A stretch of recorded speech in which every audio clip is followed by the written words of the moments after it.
रात 12 बजे मंत्री पहुंचे बीएसए पर जांच के आदेश। मुजफ्फरनगर में बेसिक शिक्षा अधिकारी कार्यालय पर शिक्षकों का धरना देर रात तक जारी रहा। सैकड़ों शिक्षकों के विरोध को गंभीरता से लेते हुए यूपी सरकार में स्वतंत्र प्रभार राज्य मंत्री कपिल देव अग्रवाल आधी रात करीब 12 बजे मौके पर पहुंचे और बीएसए की कार्य प्रणाली पर कड़ी नाराजगी जताई। उन्होंने तुरंत जिलाधिकारी को फोन कर बीएसए के खिलाफ जांच और कार्यवाही के निर्देश दिए। ज्ञापन लेने तक बाहर नहीं आए बीएसए। मंगलवार को जिले के सैकड़ों शिक्षक अपनी विभिन्न मांगों को लेकर बीएसए संदीप कुमार के कार्यालय पहुंचे थे। शिक्षकों का कहना है कि वे शिक्षा विभाग की समीक्षा और अन्य समस्याओं को लेकर ज्ञापन देना चाहते थे, लेकिन बीएसए न तो कार्यालय से बाहर आए और न ही उन्होंने शिक्षकों से बातचीत की। इस व्यवहार से नाराज शिक्षक कार्यालय परिसर में ही धरने पर बैठ गए। शाम होते होते बीएसए और कार्यालय के कर्मचारी वहां से चले गए, लेकिन शिक्षक रात में भी डटे रहे और धरना जारी रखा। आधी रात को मंत्री ने पहुंचकर सुनी शिकायत। धरने की सूचना मिलने पर मंत्री कपिल देव अग्रवाल देर रात मौके पर पहुंचे। उन्होंने धरनारत शिक्षकों से बातचीत कर उनकी समस्याएं सुनी। शिक्षकों ने बीएसए पर मनमानी, संवाद न करने और समस्याओं की अनदेखी करने जैसे आरोप लगाए। शिक्षकों की शिकायतों को सुनने के बाद मंत्री ने मौके पर ही जिलाधिकारी को फोन किया और पूरे मामले की जांच कराने तथा दोषी पाए जाने पर कार्यवाही करने के निर्देश दिए।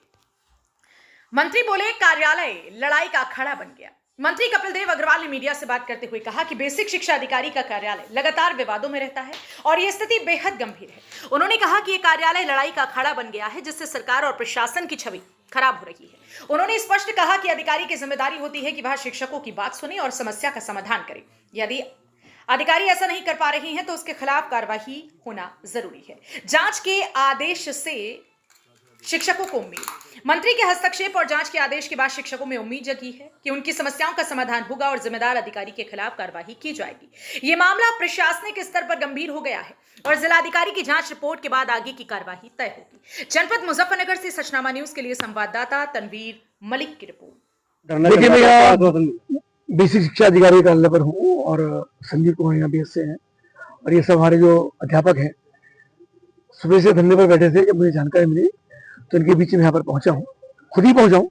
इन लोगों ने मुझको फोन नहीं किया क्योंकि हमारे क्षेत्र के लोग हैं, हमारे सब अपने लोग हैं, सरकारी कर्मचारी हैं, एसआईआर का भी काम कर रहे हैं, बच्चों को पढ़ाने का काम भी करते हैं। कुछ दिक्कतें भी हैं इनकी, जैसे भोजन माताओं की बात की तो उनका वेतन समय से नहीं मिल पाता, जो उनका वेतनमान लगना है वो भी समय से नहीं लग पाया, उन्होंने मुझे बताया। तो जिलाधिकारी से मैंने अभी बात की है, उनको निर्देशित किया गया है कि इनकी बात को सुने और बेसिक शिक्षा अधिकारी के संबंध में जांच करें। वो ठीक काम नहीं कर रहा है, उसके संबंध में कार्रवाई करके शासन को अवगत कराए और हम भी शासन में बात करें। मंत्री जी, लगातार बेसिक शिक्षा अधिकारी जो हैं विवादों में चल रहे हैं। हाँ, निश्चित रूप से पूरे विधायक रहे हैं। बेसिक शिक्षा अधिकारी का भी लगातार ये कार्यालय, चाहे गलतियां जहां हो, पर अल्टीमेटली जो अधिकारी उसकी जिम्मेदारी होती है। ये लड़ाई का अखाड़ा बन गया, जिसके कारण से विभाग की छवि भी और शासन की छवि भी लगातार खराब होती है और ये अधिकारी की जिम्मेदारी है उसको ठीक करे और नहीं तो अपने संबंधित अधिकारियों को अवगत कराए, अपना पक्ष रखे, अपने अधिकारियों को बताए। तो लेकिन वो ऐसा भी नहीं करते हैं। तो जिलाधिकारी को मैंने कहा कि तत्काल प्रभाव से इसकी जांच करा करके और अगर कोई इसमें लापरवाही उसकी है तो तत्काल प्रभाव से डीओ लिखे, उस पर कार्रवाई के लिए लिखे, उसके संबंध में हम भी शासन में बात करें। मंत्री जी भी आपके बीच में थे, क्या था धरना जो है जिला बेसिक शिक्षा अधिकारी के द्वारा प्रत्येक शिक्षक समस्याओं को लंबित करने के कारण हमने अपना ज्ञापन का कार्यक्रम रखा। 3:30 बजे विद्यालय से अध्यापक सब पहुंचे, लगभग 400 की संख्या में अध्यापक यहाँ इकट्ठे हुए और उन्होंने अपना ज्ञापन देने के लिए अपनी कॉल दी। अंदर कहना के लिए गए, कुछ लोग भेजे गए और लेकिन उन्होंने हमारा ज्ञापन लेने से इनकार करना कहो जब बीच में आए ही नहीं।